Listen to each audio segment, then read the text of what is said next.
Hey guys, it's Derrick here with On the Horizon. On this week's podcast, we're going to be talking to my brother Austin here. You've seen Austin on some of the other podcasts before, but Austin's getting back from Wyoming. Casper, somewhere in there. Middle of nowhere, Wyoming. Middle of nowhere, yep. On your first antelope hunt. Yep. I'll say this before we get going. The TSA to get from Houston to Wyoming, easy, dude. Didn't even really look at it. But then, I'll tell you this, I won't get into too much detail, but going back from Casper, which I figured they'd do that every day. It was a pain in the butt. That's funny. Back. But anyway, yeah, it was good. Out in the middle of nowhere. And it's funny that I've had a similar experience, but it might have been because I had an issue where I had some ammo in a bag one time, and then later in the trips when I was coming back, and it was actually coming through, it was probably coming through Gillette, but got super searched. Yeah. But no. Like I said, I think I could have flown with just about anything, to be honest with you. From Houston? Yeah. Hey, it makes it a lot easier. Yeah, absolutely. Nope, not complaining. So, what do you think about antelope hunting? Antelope hunting was good, man. Like, I think this, for all the viewers, and you already know. And I forgot, I'm going to catch our timer because, we try and keep these things around 22 minutes, obviously 22 Creedmoor. So, you keep going. I'm bad about setting my timer. No, Here we go. Well, I think on the antelope hunting, as you know, I don't do a whole lot of hunting outside of Texas. It's more just coyotes, varmints, pigs. Like, that's pretty much it. Yep. You took me on an elk hunt one time. Yep. That was cool. And so this was actually probably my first actual guided hunt. Hey, there you not go. Just shooting in varmints and that sort of thing.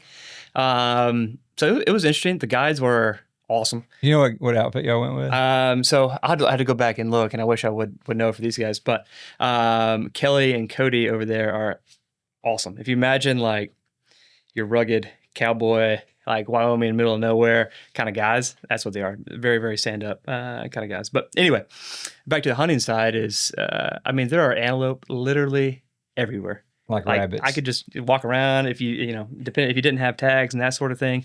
You could shot hundreds of them. Like, they're literally everywhere. And so it was good. The weather was awesome. Couldn't ask for anything better. It was 70, 73, nice. Beautiful. And, yeah. Was it windy? The first day it was like 15 in terms of high gust, right? So it was pretty good. And then the second day, it was like no wind. We were shooting the prairie dogs. I'm sure we'll get into that. But yeah, the antelope, like I said, Tyler, who was paired with me. Yeah. So let's talk. Who all you went with? You had Seth over at Hornady. Yep. You had Tyler Friel at Outdoor Life. Yes. I believe. Yep. Yeah. And then Scott with Peterson. Yep. Yeah. And so the first day we were paired up with Tyler, and I'll say, listen. Obviously, they're good shots, but I was like, okay, all right. Maybe they're not as good. I was being over self-confident, right? Dude, I tell you what, Tyler absolutely just dumped his at 200 some change. I think. What was he using? He was using that 22 Creedmoor. Yeah, a little bit on the high shoulder and just literally.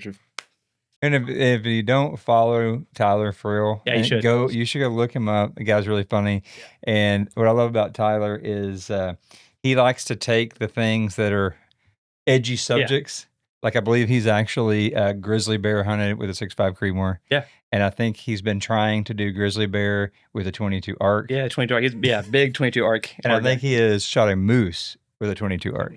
So yeah, that's like his thing. But I'm gonna spin off and tell you a little bit about his first shot, because I kind of pulled a rookie move that I thought was pretty funny, and I told him about it afterwards.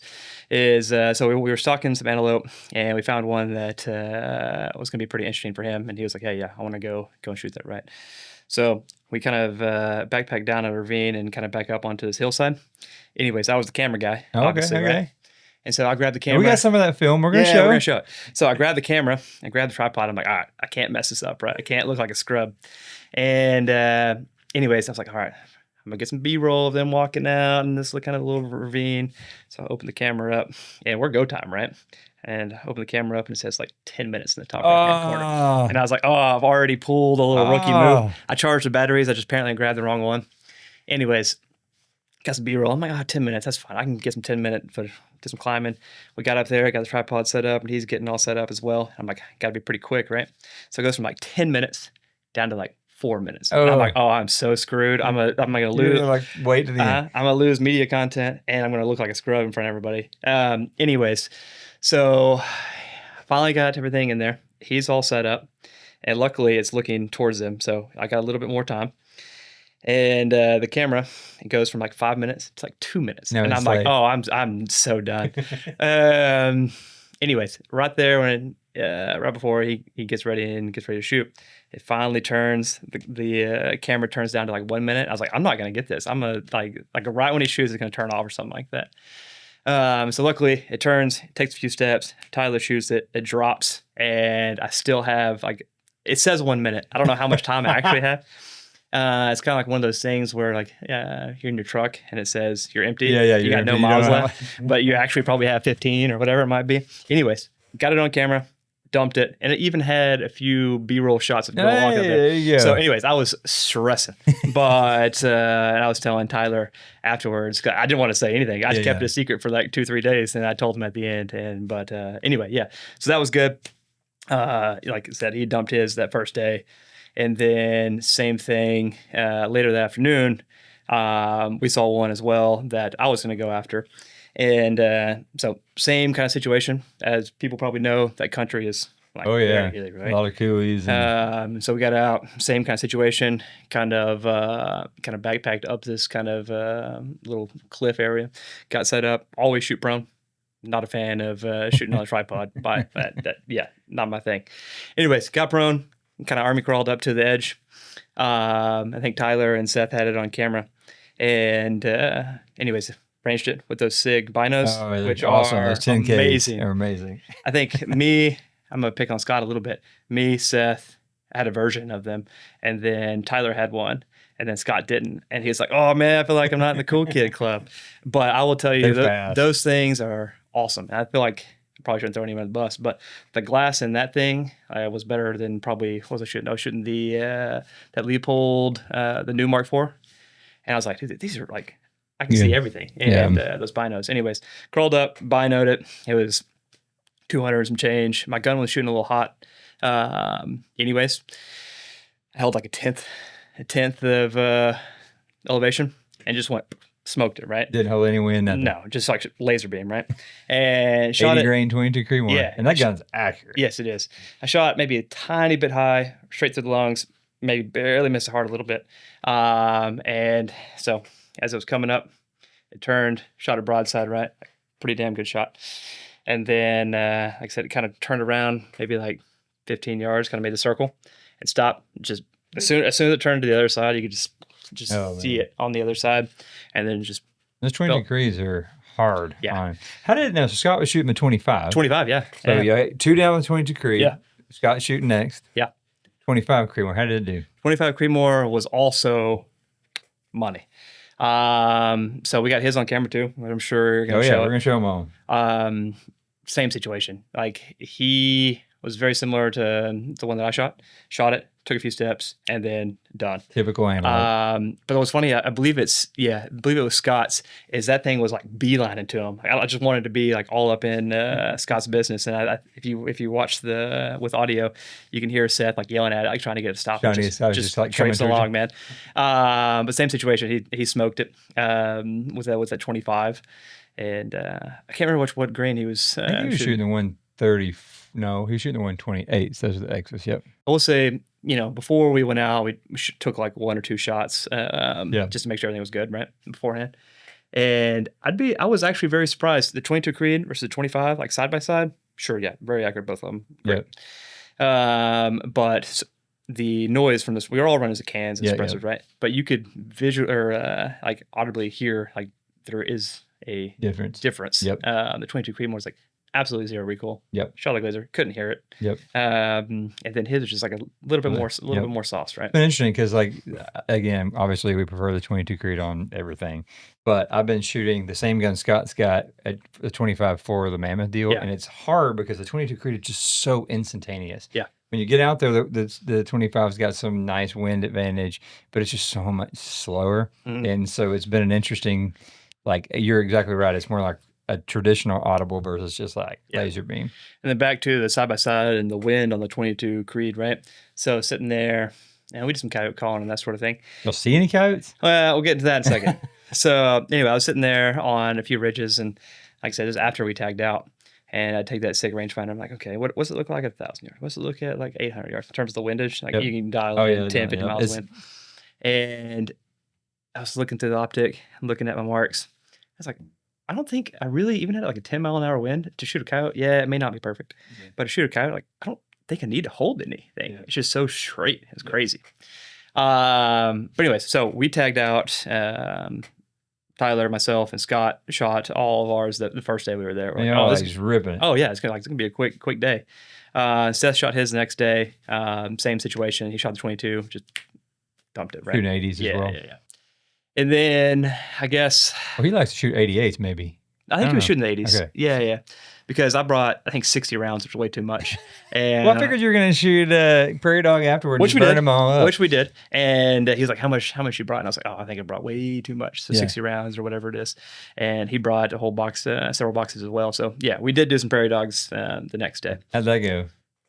Prairie Dogs are fun, man. It was more, I mean, it's not, let's be real, it's not hunting. It's shooting. It's, plinking. Yeah. And so Scott and I were shooting the Prairie Dogs and we ranged one for like 100 yards.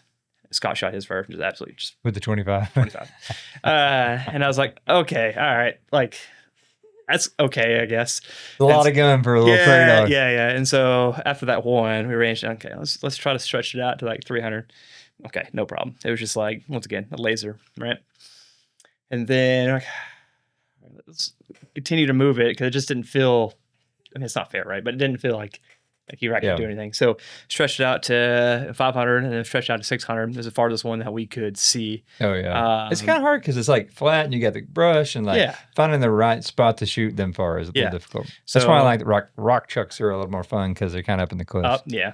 So we were shooting, shot one or two at like 600 some change. Whatever that is, a little rat looking thing, right? And then how'd the 80 do? Was it fur friendly? At 600? Yeah. On the antelope did look great, right? Yep. You can keep forever. On the Prairie Dog, not much there, right? And then we shot the 60.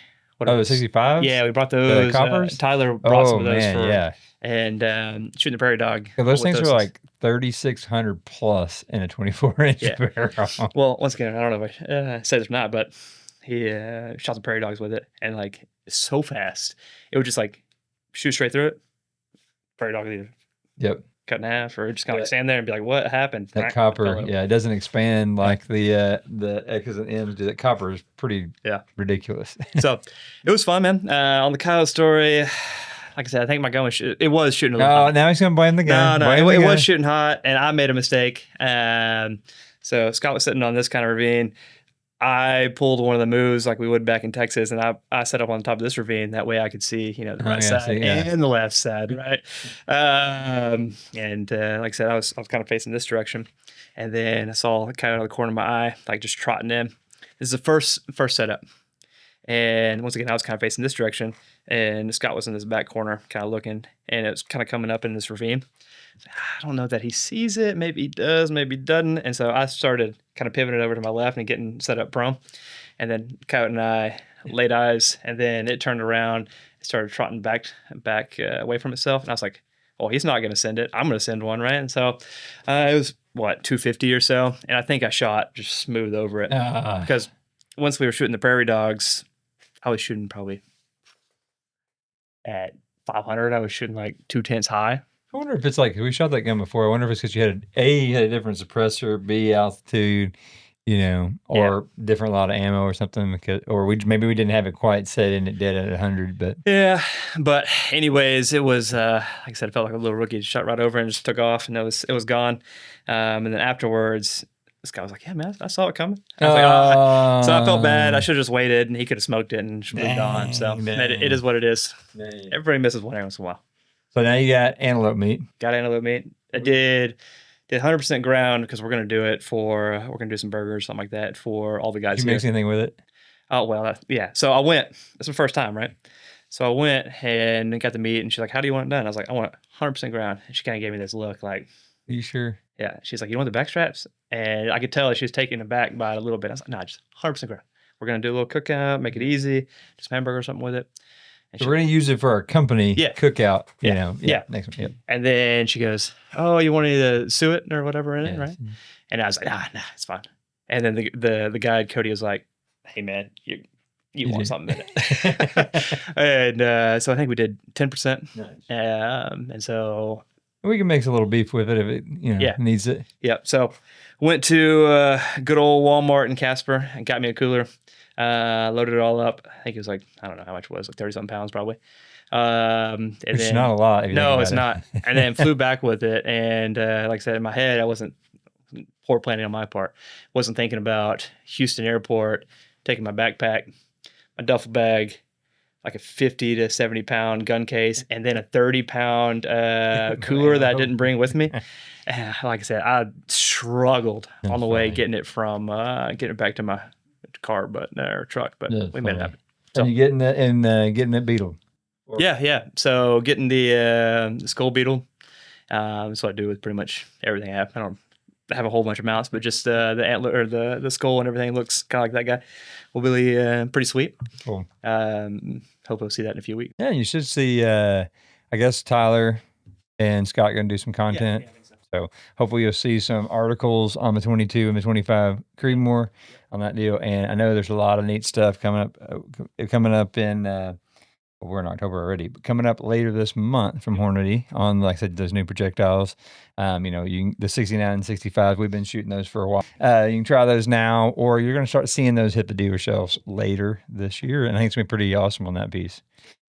Yeah, we were talking about all kinds of product things and better way to improve some of our own products, right? I think I called you afterwards. I was like, man, the one thing that I wish I had. I mean, once again, Tyler and those guys had all the gear, right? They had the little tactical table, I think is what they called it, which is cool. Yeah. But the one thing I wish I had is like some sort of like little monopod or something in the back. That way I didn't have to carry it or borrow somebody's bag. I'm like, I don't need a bag for like, exactly. You know what I mean? But I think there's some good knowledge that will do some cool stuff in the future. And we're trying to figure out all the gear stuff on the Mammoth thing to not carry heavy stuff, but what exactly do you need? But what gives you, those just little bitty things. And like you said, you don't need a whole lot. I don't want to carry this sandbag or even like a Lightville sandbag, but if you can have like a little pod, especially in that country. Yeah, and if you can go like once again, my preference, you can go prone. You don't need all the stuff. Sorry, because like I said, in that country, there's a lot of rolls, so sometimes you can get prone. Sometimes the sagebrush is a little tall, so that's why I like some of the bipods that are coming out that are, you get the 5-inch legs, or you can get a double pull where you can sit prone. So, well, tell us what you've been working more on the product side. We got the machines rolling up. We got crazy stuff going on all over the place. I was through the shop yesterday morning. I had to go get the company truck, and I'm like, man, this place is changing every time I go down there. It looks awesome. Yeah. So what we got working right now? Well, so what project can we talk about? Well, I'll say we got process improvement things that we're still buttoning up, right? So for our own internal bottom metal, which I think we'll probably start doing some stock pairings with that here pretty soon. Yeah. We can be very cost competitive instead of paying. That. So when you go ahead and get the IOTA stock, you get a bottom metal frame 100%. With it. You can use whatever AICS mags you want. Right. And I've been really happy with the way that we've done our bottom metal. We get this question asked a lot, but you can take the action screws out and you can adjust the tension on your lever from the inside out, make that mag a little tighter. You can adjust the trigger without taking it off. Adjust the trigger without taking the bottom metal frame off. And so excited about that. Yeah, so it's all to the bottom metal spec piece. It's all billet. We don't do any casting, that sort of thing.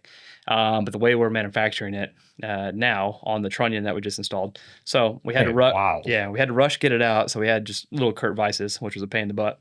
So now that we've actually got the trunnion done, and now we're making volume. Yeah, the team has absolutely crushed it on that project. Now we're making a bottom metal every somewhere between 15 and 18 minutes.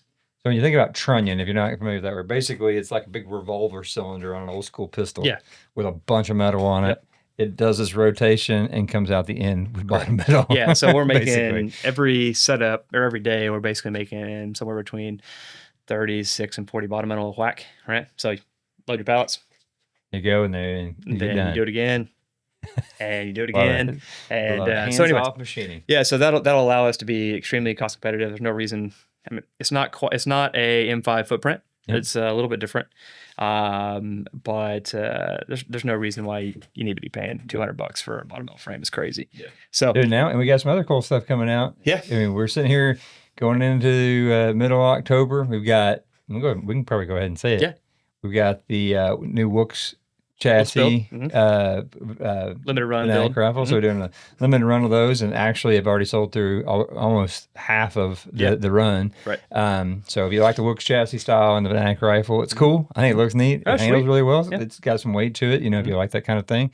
25 Creedmoor added to the X. Oh, the X and the carbon. Carbon, yeah. Actually, got a couple calls on the carbon yesterday, so that's been really neat. And then the biggest one, which I think is going to be launching tomorrow. Yep. Wednesday, whatever day that is. Yep. Anyway, we've got Stiller barreled actions. Yeah. Yeah. So able to pair up the new kind of revisited Predator action. Yep. Right. So tighter tolerances, holds headspace. Yep. That way we can do prefit barrels if anybody wants that on the Stiller side.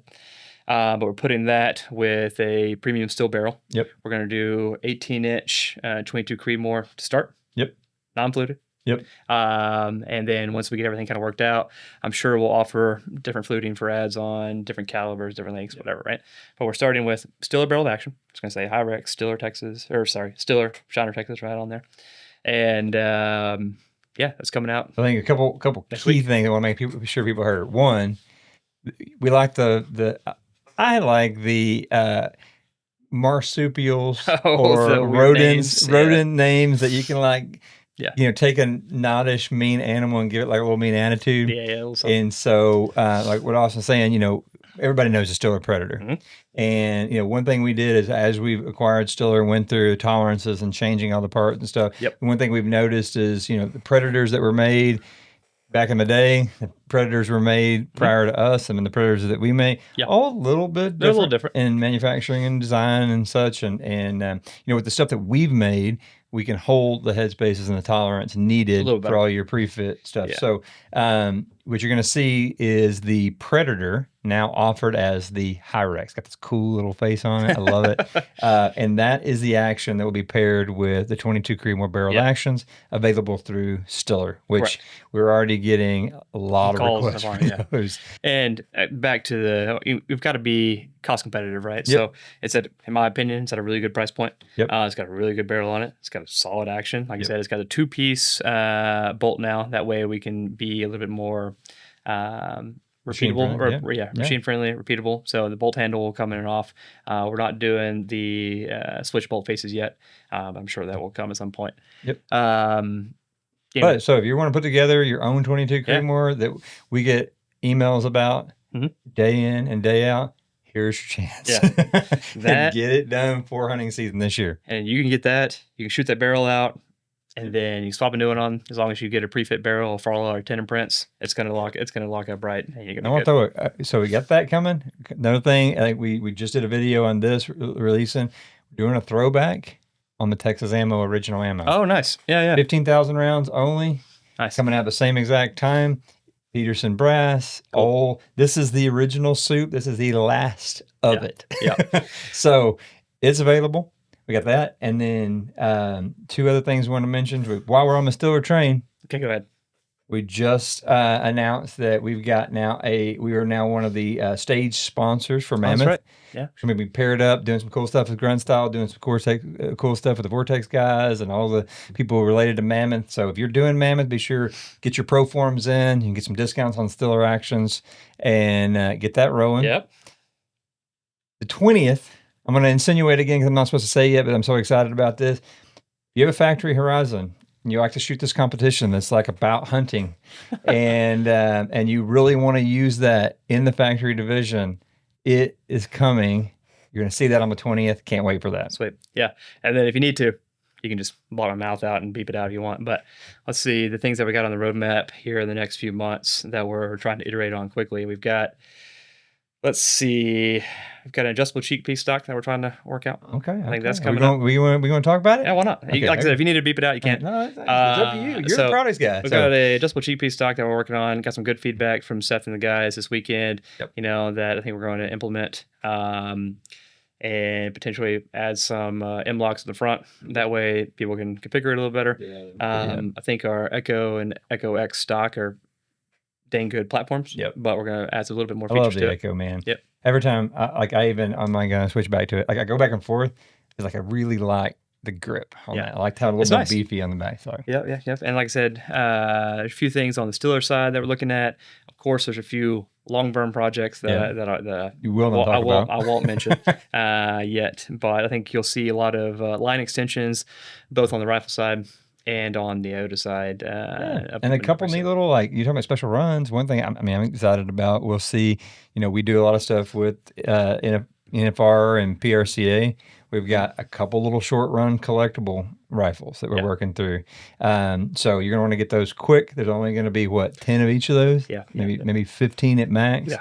For the 90th and the 40th anniversary little collector series. So if you're into collecting, make sure you're watching for that because those will go very fast. Yeah. Oh, the last one I did want to mention that I think is really freaking cool. But once again, you probably got to beep this out. Is the partnership with Southern Central? Oh, let's go ahead and call it. Yeah. We've got y'all have done y'all have done like I said the partnership. Cool. They have done a phenomenal job taking some ideas and from the Horizon brand on the twisted barrel and making a sick twisted kind of can that I think will be coming out here pretty soon. Cannot wait to get that to the final. So we've got and I know Kelly listens, so she's probably like, let's go, But we've got the initial testing on it. Like I said, it looks amazing. Designed for the 22 and 25 Creedmoor specifically. Yep. Obviously, that's what we're going to be using at Mammoth. You're going to be able to get those here super quick. Obviously, everybody knows the government shutdowns cause a little bit of a wonkiness with suppressors right now, but as soon as we get that thing cleared up, it's bad. It's cool. Pretty awesome. It matches the barrel really well. I know with the picture with the carbon gun. Yeah, it looks great. Looks great. So, well, awesome. I appreciate it, guys. I hope you enjoyed this week's episode on the Horizon. Be sure and like and subscribe. Follow us on your favorite platforms. Till next time, we'll catch you later.